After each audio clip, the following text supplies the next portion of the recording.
Hello students, ये जो question आप देख रहे हैं इस क्वेश्चन को मैं फोर्स से सॉल्व कर चुका हूँ, लेकिन कुछ स्टूडेंट्स की रिक्वेस्ट आई थी, कुछ मैसेजेस आए थे कि वो चाहते हैं कि इस क्वेश्चन को फोर्स से भी एनर्जी मेथड से भी डिस्कस किया जाए।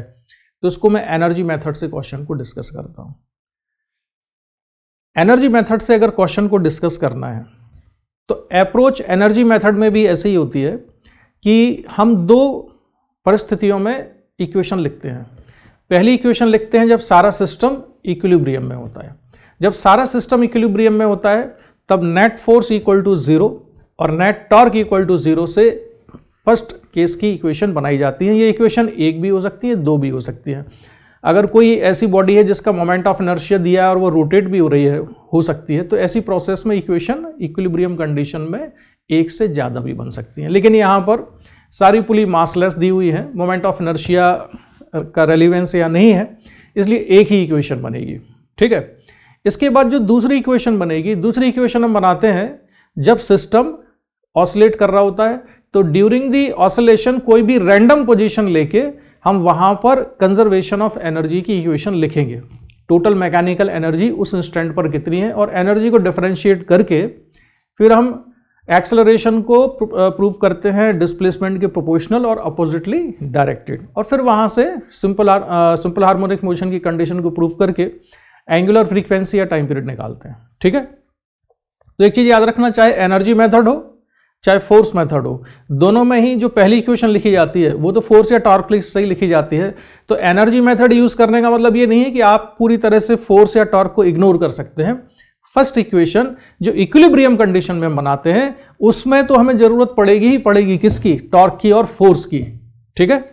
तो चलो जरा इस क्वेश्चन पर हम आ जाते हैं। हम मान लेते हैं कि अभी जो सिचुएशन है, इस सिचुएशन में स्प्रिंग एलोंगेटेड नहीं है, स्प्रिंग नेचुरल लेंथ में है। फिर हमने इस ब्लॉक को धीरे धीरे नीचे आने दिया, ब्लॉक बी को, तो ब्लॉक बी धीरे धीरे नीचे आता है। मान लेते हैं ये x0 डिस्टेंस ट्रेवल करने के बाद रुक जाता है, फर्दर नीचे नहीं जाता, और उसी ड्यूरेशन में ये ब्लॉक ए जो है ये कहाँ मूव करेगा? Up the incline plane.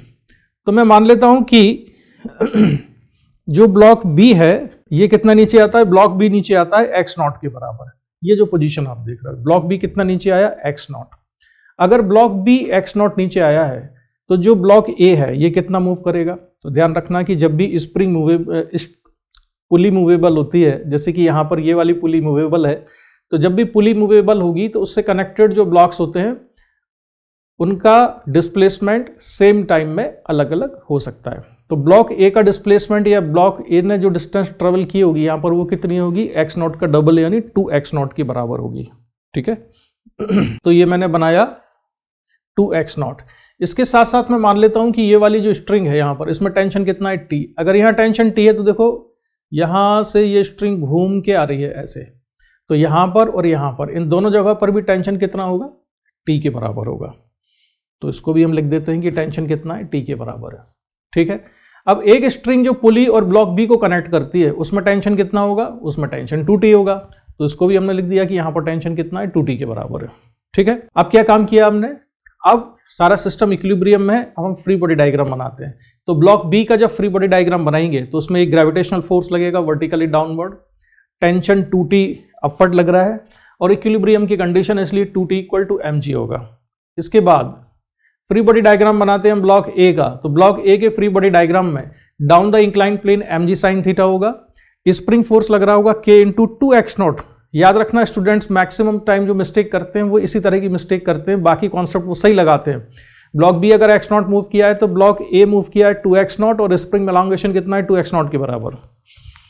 तो mg sine theta plus k into 2x0 ये फोर्स लग रहा है down the incline plane, tension up the incline plane है, इक्विलिब्रियम की कंडीशन है इसलिए टेंशन किसके बराबर है? mg sine theta plus kx0। तो ये जो चीज मैंने बोली इसको इक्वेशन की फॉर्म में हम लिख देते हैं।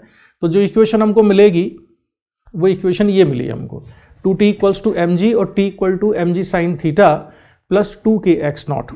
इक्वेशन नंबर 1 और 2 को सॉल्व कर दें, टेंशन को एलिमिनेट कर देते हैं। तो 1 और 2 को सिंप्लीफाई करके टेंशन को एलिमिनेट करने से जो इक्वेशन आती है वो इक्वेशन क्या होगी? वो इक्वेशन है mg equals to 2mg sine theta plus 4kx0 के बराबर। ये इक्वेशन आती है। नेक्स्ट स्टेप क्या है? अब हमने मान लिया कि ड्यूरिंग दी ऑसिलेशन, जब ऑसिलेशन चल रहे हैं, इक्विलिब्रियम कंडीशन के बाद जब सिस्टम ऑसिलेट कर रहा है, तो during the oscillation block B अपनी मीन पोजीशन से, जो कि ये वाली मीन पोजीशन थी, मीन पोजीशन से कितना डिस्प्लेस्ड है, एक्स, ठीक है, और यहां पर इसकी वेलोसिटी हम मान लेते हैं v के बराबर है। तो अगर ये x डिस्प्लेस्ड है तो टोटल मूवमेंट या टोटल डिस्प्लेसमेंट ब्लॉक ए का कितना हो जाएगा, 2x0 ऑलरेडी पहले से था प्लस 2x और हो जाएगा, तो टोटल होगा 2 times x plus x0। Spring में भी एलोंगेशन होगा 2 टाइम्स x प्लस x0 के बराबर, ठीक है, और स्पीड भी कितनी होगी ब्लॉक ए की, 2v के बराबर होगी। ये इंपॉर्टेंट कंस्ट्रेंट है, याद रखना। ब्लॉक बी की स्पीड अगर इस इंस्टेंट पर v है तो ब्लॉक ए की स्पीड कितनी है, 2v के बराबर है, ठीक है। तो चलो आगे बढ़ते हैं। अब हम इसमें डायग्राम में मैंने ये शो कर दिया है कि ये जो ब्लॉक है ये कितना गया, 2 टाइम्स x प्लस x0, और ये कितना x प्लस x0 नीचे आया है ब्लॉक बी। ब्लॉक बी की स्पीड अगर v है, इसकी स्पीड कितनी होगी, 2v के बराबर, ये याद रखेंगे हम लोग। अब मैं एनर्जी की इक्वेशन लिखता हूं किस इंस्टेंट पर, मैं इस इंस्टेंट पर एनर्जी की इक्वेशन लिख रहा हूं। देखो जब ये ब्लॉक यहां पर है, जब इसकी स्पीड v है, उस इंस्टेंट पर एनर्जी की इक्वेशन, टोटल मैकेनिकल एनर्जी हम लिखते हैं। तो ब्लॉक ए की जो काइनेटिक एनर्जी है उस इंस्टेंट पर वो कितनी है, हाफ mv²। तो जो पहली टर्म आप देख रहे हो यहां पर, ये वाली जो पहली टर्म है ये किसके लिए है, ब्लॉक बी के लिए, हाफ mv²। ब्लॉक ए की काइनेटिक एनर्जी ये है हाफ m इंटू 2v का होल स्क्वायर, क्योंकि उसकी स्पीड 2v है। इसके बाद ये है स्प्रिंग की इलास्टिक पोटेंशियल एनर्जी, हाफ के 2 टाइम्स x प्लस x0 का होल स्क्वायर, क्योंकि spring elongation 2 times x plus x0 है। इसके अलावा यहां पर आ जाओ, ये क्या चीज है, mg into 2 times x plus x0 sine theta. यह है ग्रेविटेशनल पोटेंशियल एनर्जी कितनी गेन करेगा ये वाला जो ब्लॉक है। ये ब्लॉक कितना ऊपर गया है, ये ब्लॉक ऊपर गया है 2 टाइम्स x प्लस x0, और हॉरिजॉन्टल के साथ जो एंगल बनाएगा ये ब्लॉक का जो डिस्प्लेसमेंट है, वो डिस्प्लेसमेंट का एंगल कितना होगा, ये एंगल हो जाएगा यहां पर थीटा के बराबर। तो वर्टिकल डायरेक्शन में कितना डिस्प्लेसमेंट हुआ है, यानी इसका जो ये वाला डिस्प्लेसमेंट था, इसका वर्टिकल कंपोनेंट कितना है, 2 times x plus x0 sine theta के बराबर। So gain in gravitational potential energy of block A is 2 times x plus x0 mg sine theta. और जो सबसे लास्ट वाली जो टर्म आप देख रहे हो, minus mg x plus x0, this is for loss in gravitational potential energy of block B. तो जो ब्लॉक बी है इसकी ग्रेविटेशनल पोटेंशियल एनर्जी में जो लॉस है वो कितना है, x plus x0 into mg। तो लॉस है क्योंकि ये नीचे गया है, इसलिए हमने इसको नेगेटिव लिखा है। So this is the equation which we get after using conservation of mechanical energy of the system. Left side में जो E लिखा है, this E represents total mechanical energy. तो सारी चीजें क्लियर है, ठीक है। अब इस इक्वेशन को हम क्या करते हैं, थोड़ा सिंप्लीफाई कर लेते हैं। जैसे दोनों ब्लॉक की काइनेटिक एनर्जी उनको हम ऐड कर देते हैं, कितना आता है। तो अगर मैं एनर्जी को अगर मैं ऐड करता हूं तो कितना मिलेगा, एनर्जी को ऐड करने पर ये इक्वेशन आ जाएगी, 5/2 mv² plus 2kx plus x0 whole square plus mg into x plus x0 sine theta minus mg x plus x0। ये इक्वेशन आ गई, ठीक है। अब हम क्या करेंगे, अब हम इस इक्वेशन को करेंगे differentiate with respect to time. तो जो E है, this is the total mechanical energy. तो E टोटल मैकेनिकल एनर्जी है, तो इसका ये कांस्टेंट है, इसलिए इसका डिफरेंशिएशन होगा 0। तो बढ़ते हैं हम, dE/dt equals to 0 equals to 5/2 v²। तो 5/2 m, ये तो कांस्टेंट है, v² का डिफरेंशिएशन हो जाएगा 2v dV/dt। इसी तरह से 2mg साइन थीटा तो कांस्टेंट है, और dx का डिफरेंशिएशन होगा dx/dt। इक्वेशन की हर एक टर्म को मैं एक्सप्लेन कर देता हूं पहले। तो जो ये वाली टर्म है, ये हमको काइनेटिक एनर्जी को डिफरेंशिएट करके मिली है।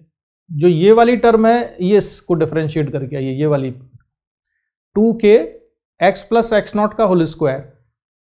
तो 2k into 2 times x plus x0, और फिर x प्लस x0 का भी डिफरेंशिएशन होगा तो dx/dt आएगा। x0 कांस्टेंट क्वांटिटी, इसलिए x0 का डिफरेंशिएशन कितना होगा, 0। फिर इसका हमने डिफरेंशिएशन किया तो इसमें 2mg sine theta as it is रहेगा, x का डिफरेंशिएशन हो जाएगा dx/dt। फिर जो ये वाली टर्म है minus mg x plus x0, इसमें mg as it is x का डिफरेंशिएशन dx बाई dt और x नॉट कॉन्स्टेंट क्वांटिटी, उसका डिफरेंशिएशन 0।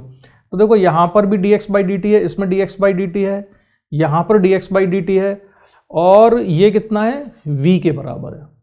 तो dx बाई dt होगा v के बराबर, ठीक है। तो v और dx बाई dt ये सारा मिलके हो जाएगा यहाँ पर cancel, dx by dt v है और कैंसिल होगा। और इसको अगर हम सिंप्लीफाई करें ये वाली इक्वेशन को, तो इसको सिंप्लीफाई करने से आता है 5m dv by dt plus 4kx plus 4kx not plus 2mg sine theta minus mg, ठीक है। अब एक चीज ध्यान दो, जो इक्वेशन नंबर 3 लिखी थी हमने यहाँ पर, इस इक्वेशन से mg किसके बराबर है, 2mg sine theta plus 4kx not के बराबर।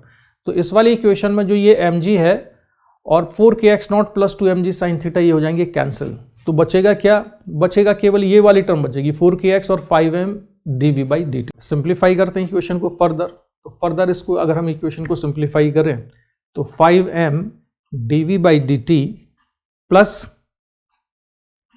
4kx इक्वल्स टू 0, और यहां से आगे बढ़ने पर dv by dt equals to minus 4k upon 5m into x के बराबर, ठीक है। अब ये देखो dv बाई dt क्या होगा, dv बाई dt है एक्सेलरेशन ब्लॉक बी का, कब, जबकि ये मेन पोजीशन से x डिस्प्लेस्ड है, तो ये एक्सेलरेशन x के प्रोपोर्शनल है। Negative sign indicates that this acceleration is oppositely directed to the acceleration, ठीक है। The coefficient of x is 4k by 5m, 4k by 5m is square of angular frequency, तो omega square कितना हो गया, 4k by 5m, तो omega जाएगा under root 4k by 5m, और यही इस क्वेश्चन में पूछा था कि एंगुलर फ्रीक्वेंसी क्या है। So here is the answer. इस पूरे क्वेश्चन को सॉल्व करने में जितना मैंने टाइम लिया है, इतना टाइम अगर मैं खुद सॉल्व करूंगा या तुम अपने आप से सॉल्व करोगे तब इतना टाइम नहीं लगेगा, ध्यान रखना। अगर आप अपने आप से क्वेश्चन को सॉल्व करेंगे तो फिर इतना फ्री बॉडी डायग्राम बनाना, पूरी इक्वेशन लिखना, इसकी जरूरत नहीं है।